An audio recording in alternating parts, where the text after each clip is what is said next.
ஓம் சக்தி. என் அன்பு தங்கமே, உன்னுடைய வாழ்க்கையில் பல இன்னல்களும் கஷ்டங்களும் தோல்விகளும் வந்து கொண்டே இருக்கின்றது. அதற்கு காரணம் தெரியாமல் நீயும் அனுதினமும் தவித்துக் கொண்டே இருக்கின்றாய்.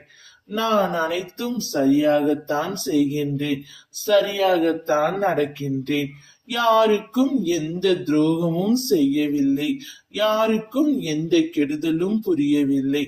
இருந்தும் ஏன் நான் கஷ்டத்துக்கு மேல் கஷ்டத்தை அனுபவித்துக் கொண்டிருக்கின்றேன் என்று உன்னை நீயே கேட்டுக்கொள்கின்றாய் தங்கமே.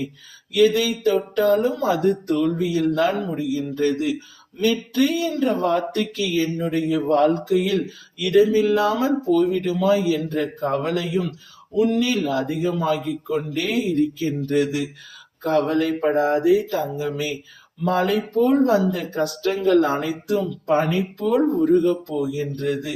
இதுவரை உன் வாழ்க்கையில் சந்தோஷத்தை பார்க்காதே நீ இனிமேல் சந்தோஷத்தை மட்டுமே பார்க்க போகின்றாய்.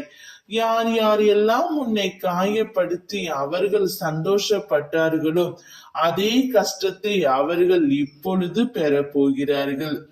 ஆனால் அவர்களுக்கு நீதான் உதவ போகின்றாய்.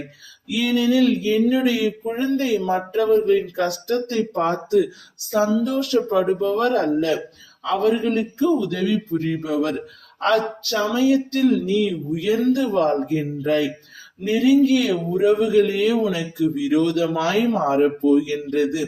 நீ நன்றாக இருப்பதும் சந்தோஷமாக இருப்பதும் அவர்களால் ஏற்றுக்கொள்ள முடியவில்லை. எனவே நெருங்கிய உறவுடன் சற்று விலகியே இரு என் தங்கமே. உன் அம்மா உன்னுடைய பின்னாலும் உனக்கு முன்னாலும் உடனிருக்கின்றேன் என்பதை மட்டும் நினைவில் வைத்துக் கொண்டு என்னுடைய பெயரை உச்சரித்து வா, அனைத்தும் சுபமாக முடியும். ஓம் சக்தி.